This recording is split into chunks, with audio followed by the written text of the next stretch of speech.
Un été très animé vient de s'achever au CERN avec l'annonce des premiers grands résultats du LHC lors des conférences de physique de cet été. Ce sont ces mêmes résultats auxquels nous allons nous intéresser aujourd'hui avec nos invités Monica, Christophe et Yves.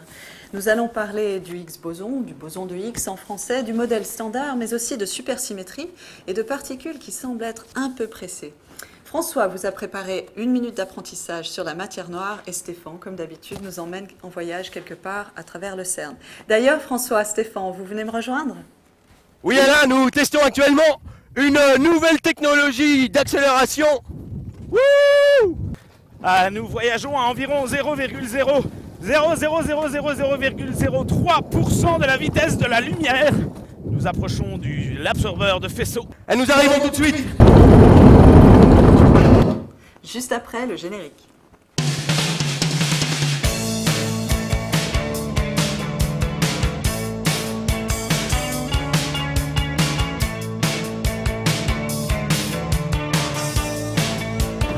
Bienvenue, l'arrivée est sortie. Bonjour Anna. Bonjour et bienvenue donc à cette nouvelle émission mensuelle What's New at CERN, quoi de neuf au CERN.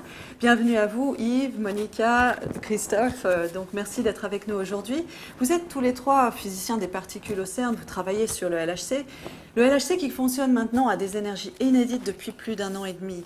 Vous avez déjà accumulé beaucoup de données et maintenant tout ce qu'on attend, ce sont les découvertes. Donc ma première question serait la suivante. Pour vous Yves, à quoi ressemble une découverte? Si on cherchait le boson de Higgs, comment est-ce que le physicien verrait-il le résultat? Il faut voir on peut voir un petit peu les collisions de proton-proton comme un feu d'artifice à l'intérieur de ces grands détecteurs d'une complexité inouïe, où le proton c'est la fusée et le Higgs c'est la composition chimique et ce que l'on voit dans le ciel évoluer sont la signature de cette composition chimique. Alors on regarde dans ces détecteurs qui font un petit film de ces collisions, on reconstruit les trajectoires dans l'état final et comme ça on remonte aux propriétés de l'objet que l'on cherche, en l'occurrence le boson de Higgs, et on regarde si par exemple une de ces propriétés, par exemple la masse, s'il y a une accumulation d'événements avec des caractéristiques particulières dans un domaine de masse particulier au-delà d'un bruit de fond qui serait par exemple plat. C'est une très belle image. Monica, comment est-ce qu'on peut être sûr de l'interprétation de ces mêmes résultats? Pour être sûr de l'interprétation, il faut que les résultats soient cohérents, qu'ils soient consistants. Donc, on peut regarder dans plusieurs distributions, on peut essayer d'utiliser plusieurs techniques pour mesurer la même chose. Il faut que les résultats soient les mêmes, donc la cohérence. Et même mieux, si on a deux équipes qui travaillent sur deux manips qui peuvent faire un cross-check, donc une vérification l'un du résultat de l'autre, ça c'est évidemment la façon idéale de vérifier la consistance et la reproducibilité du résultat. Oui, la collaboration est essentielle. Yves, vous travaillez sur l'expérience CMS, dont la quête principale est le boson de Higgs. Donc rappelez-nous brièvement pourquoi est-ce important de le trouver. Le Higgs est essentiel dans la théorie pour préserver la beauté de la théorie, pour préserver les symétries de la théorie. En l'absence du boson de Higgs, en fait, la théorie a des prédictions tout à fait catastrophiques à l'échelle du TeV. La théorie, en fait, meurt à l'échelle du TeV. Donc, pour préserver la théorie fondamentale des interactions fondamentales, on a besoin de boson de Higgs. Et peut-on déjà dire s'il existe ou pas? On ne peut pas dire pour l'instant si le boson de Higgs existe. Ce qu'on a fait, c'est qu'on a réussi à reconstruire des événements qui ont des caractéristiques qui ressemblent aux caractéristiques attendues pour le boson de Higgs. On a besoin d'accumuler des événements, d'accumuler de la statistique pour voir si on a effectivement une accumulation anormale d'événements à quelque part dans l'espace des paramètres. On a déjà des résultats très significatifs où on a, disons, exploré une plage importante de paramètres possibles pour la théorie. On a exclu un domaine de masse très important déjà au LHC. Mais quelles seraient les implications si vous ne le trouviez pas? Si on ne trouve pas, c'est dramatique et extraordinairement excitant en même temps. Si on ne trouve pas, ça veut dire que déjà la théorie, comme je disais, a un problème majeur, fatal à l'échelle du TeV. D'autre part, si on ne trouve pas, les théories les plus élégantes de supersymétrie sont rejetées, les théories minimales, ça veut dire qu'on perd le candidat de la matière noire, au moins dans les théories, les théories minimales. D'autre part, c'est excitant parce que la machine a été conçue pour explorer l'échelle du TeV, où il doit nécessairement apparaître une nouvelle physique pour sauver les symétries de la théorie fondamentale. D'accord, et c'est une merveilleuse chose devant nous, effectivement. Une autre recherche majeure du LHC, c'est la matière noire. François, je te donne 60 secondes pour tout nous dire. 60 secondes, ça va être court, mais on y va.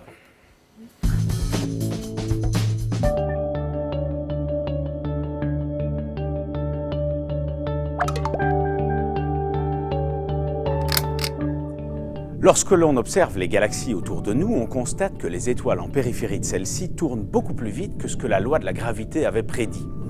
C'est comme si les galaxies baignaient dans un halo de matière invisible très massive. Comme cette matière est invisible, on l'a appelée matière sombre ou matière noire. Ce qui est impressionnant, c'est que les physiciens ont estimé que cette matière noire représente 80% de la matière de l'univers. Mais bien que plusieurs théories tentent de définir de quoi elle est faite, elle n'a pas encore été observée ni étudiée. C'est seulement par observation indirecte de son influence sur les galaxies que nous sommes convaincus de son existence. Allumer la lumière ne suffira donc pas pour voir la matière noire, mais les expériences du LHC vont peut-être nous apporter des réponses sur sa composition.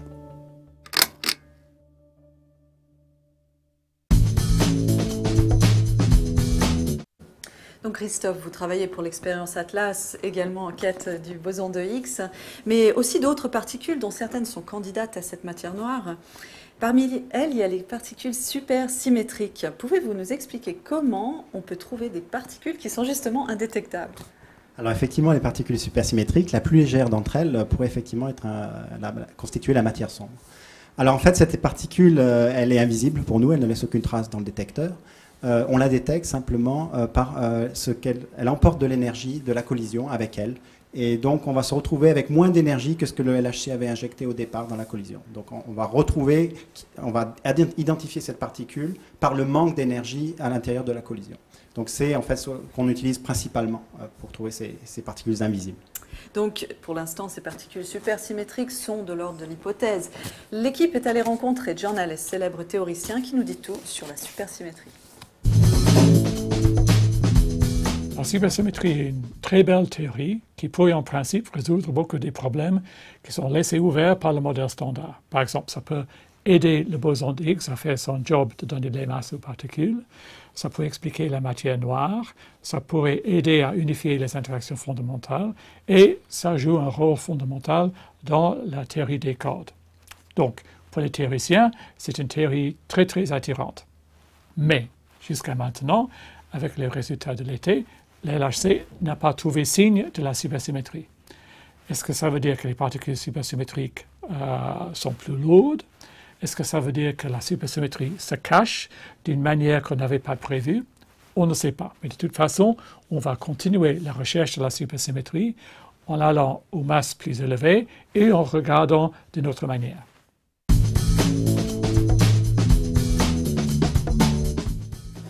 Donc Christophe, Atlas, l'expérience Atlas, les résultats étaient vraiment figurants dans les conférences de l'été. En dehors du X, quels ont été les principaux résultats évoqués? Alors, ce que je trouvais très intéressant, c'est de voir effectivement ces limites d'apport de SMS, Atlas, LHCb sur les particules qui pourraient expliquer la matière sombre, mais nous avons également les résultats de l'expérience Xénon, qui est une recherche directe de la matière sombre, et également les expériences de satellites, notamment le Fermi, qui recherche également la matière sombre. Donc tout ça, on est en train d'explorer tout un nouveau domaine relativement rapidement par rapport à ce qu'on faisait il y a quelques années. C'est tout devant nous. Et toi, François, tu as des nouvelles de l'été qui étaient aussi chargées, mais dans d'autres domaines? En effet, très rempli l'été au CERN, Anna. Fin août, début septembre, le Festival des arts numériques Ars Electronica de Linz, en Autriche, a démarré une collaboration de 3 ans avec le CERN, ceci dans le cadre de la nouvelle politique culturelle du CERN qui était annoncée un peu plus tôt cette année. Alors, ce festival, qui s'appelait Origine, un nom tout à fait prédestiné pour le CERN, a été l'occasion de lancer le premier appel pour le programme d'artistes en résidence Collide at CERN. Alors, comme son nom indique, ce programme va permettre à des artistes de venir résider au CERN et de s'intégrer à sa communauté. D'ailleurs, les artistes qui sont intéressés peuvent toujours postuler jusqu'au 31 octobre. Alors, beaucoup d'artistes sont très intéressés de se rapprocher du CERN et de ses expériences. On a eu début août la visite de Alan Parsons, le fondateur du groupe Alan Parsons Project, qui a fait un petit détour lors de sa tournée pour venir voir le CERN. Il est venu ici spécialement pour nous voir. Et également, dans un futur proche, le CERN va collaborer avec le réalisateur David Lynch, qui va démarrer un spectacle qui s'appelle Mathematica à la Fondation Cartier à partir du 21 octobre. Et le CERN va participer à cela. Plus récemment, le 23 septembre, le CERN a accueilli la Nuit des chercheurs. Plus de 200 jeunes âgés de 13 à 18 ans ont eu l'occasion, avec des physiciens, d'aller dans les centres de contrôle du LHC et de ses différents détecteurs, où les physiciens ont pu partager leur passion pour la science et leur expliquer un peu leur travail quotidien.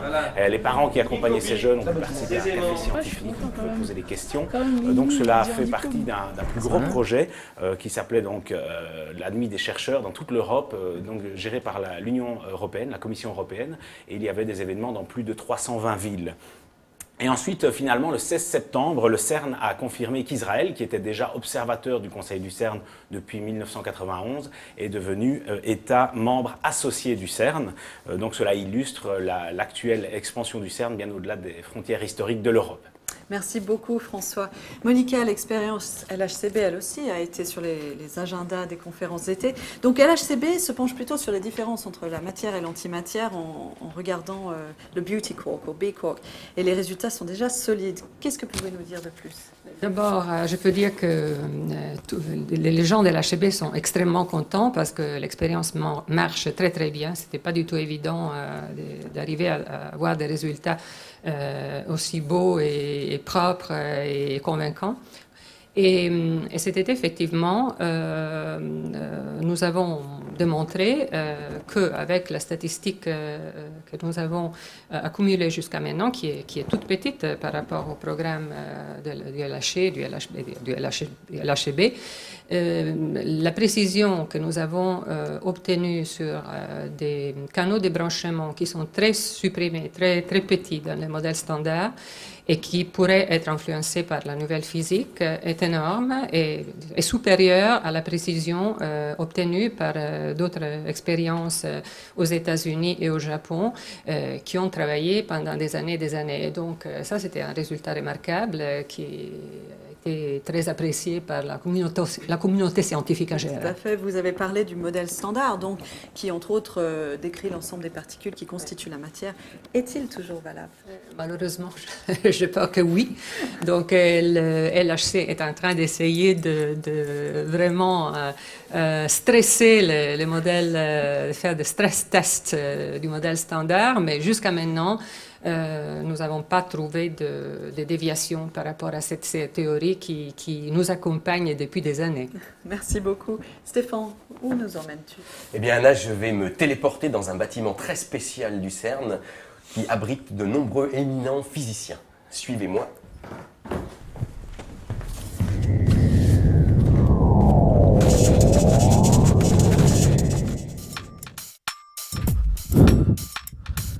Je suis au sommet du bâtiment 40, un bâtiment conçu par un groupe d'architectes de Lausanne et bâti dans les années 90 pour accueillir le nombre croissant de physiciens du monde entier qui viennent au CERN. Baigné par la lumière du jour, en plein milieu du bâtiment, une très agréable cafétéria. De forme circulaire, le bâtiment 40 rappelle la forme des accélérateurs de particules. Il symbolise aussi l'ouverture et la convergence des scientifiques et des idées. Sur 6 niveaux, physique à tous les étages. Des centaines de postes de travail. C'est une magnifique boîte à cerveau. De nombreuses salles de réunion. À cette heure-ci, le Muon Analysis Task Force. 2 niveaux en sous-sol, avec des salles de conférence.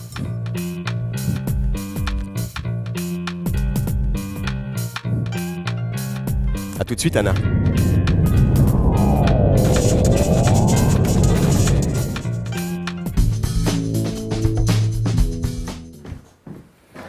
Comme on dit, welcome back.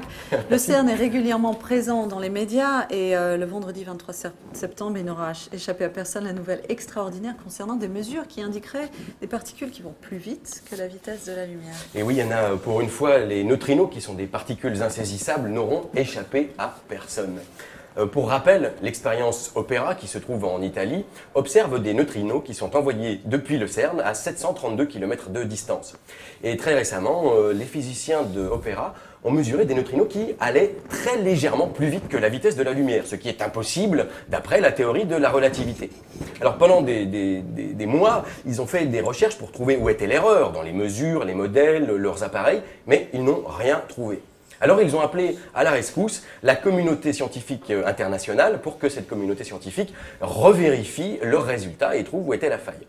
Et cet appel au secours, ou cet appel mondial, a déclenché une vague dans la presse internationale. Et là, j'ai quelques chiffres, Anna, des milliers d'articles, des blogs un petit peu partout, 150 000 visiteurs sur la page du CERN, 122 000 connexions lors du séminaire qui a été diffusé sur le web, le séminaire donné par Dario Autiero, le scientifique qui a fait ces mesures très, très étranges. Et pourtant, en parlant de ces mesures, il ne s'agit que de mesures assez incertaines, comme le dit le porte-parole de l'expérience Opera, Antonio Ereditato. You know, we would like to be very prudent at the moment. We would like just to say that we made a measurement, this measurement is accurate, and therefore we would leave to the entire community, which is actually the goal of this seminar today, such a way that the whole community could tell us, give us interpretations or suggestions, and certainly one thing which is fundamental, redo the experiment in different conditions, different groups, different people, and hopefully to find the same result. Quelques statistiques toutes fraîches et très intéressantes. Il paraît que ce jour-là, il y a également eu 2 fois plus de personnes qui se sont connectées au site de recrutement en ligne du CERN. Donc on aura peut-être de nouveaux collègues. Merci les neutrinos. À très bientôt, chers nouveaux collègues. Pour revenir sur cette incertitude de mesure, cette incertitude a été louée par la presse internationale comme un exemple de la démarche scientifique. Et puis maintenant, je vais vous donner quelques couvertures de journaux du monde entier. Je vais commencer par le site des BBC News qui parle des résultats sur la vitesse de la lumière qui sont en ce moment examinés à la loupe dans le monde entier. Ensuite, The Economist qui a publié un très joli poème sur la vitesse de la lumière. Je ne vais pas vous le lire ici, mais je vous laisse le découvrir sur leur site web. Le Monde qui lui parle d'un exemple pour la méthode scientifique et qui a fait tout un article très très intéressant, très émouvant sur la méthode scientifique. Et je terminerai avec le New York Times qui cite un des blogs du CERN, le Quantum Diaries. Et je cite ce blog et le New York Times. La seule chose qui allait plus vite jusqu'à présent, c'était la rumeur. La chère rumeur. Donc, pour revenir vers vous, qu'est-ce qu'on peut espérer comme résultat majeur d'ici la fin de l'année, Yves ? La période actuelle est extrêmement intéressante et d'ici la fin de l'année, nous aurons des résultats très très forts sur la recherche du boson de Higgs, soit une première évidence, soit une quasi-exclusion du boson de Higgs en combinant les expériences Atlas et CMS. Il faudra probablement attendre les données 2012 pour finaliser, pour confirmer ou infirmer. Il faudra aussi beaucoup plus d'analyses au-delà pour vraiment remesurer les propriétés de l'objet si jamais on le découvre. Merci. Monica ?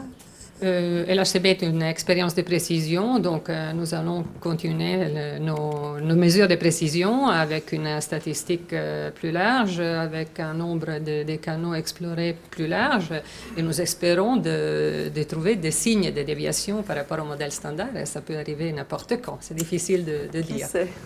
Christophe ? Eh bien, aujourd'hui, nous avons 4 fois plus de données que pendant l'été, donc évidemment, on va pouvoir améliorer tous nos résultats, notamment sur la recherche de la supersymétrie. Nous allons pouvoir également chercher de nouveaux canaux que nous n'avons pas encore étudiés. Merci Christophe, Monica, Yves d'avoir été les parrains de cette première émission. Merci François, merci Stéphane. Merci. Vous pourrez revoir cette émission sur le site CDS ou sur YouTube. Pour ma part, je vous donne rendez-vous le mois prochain, à la même heure et au même endroit.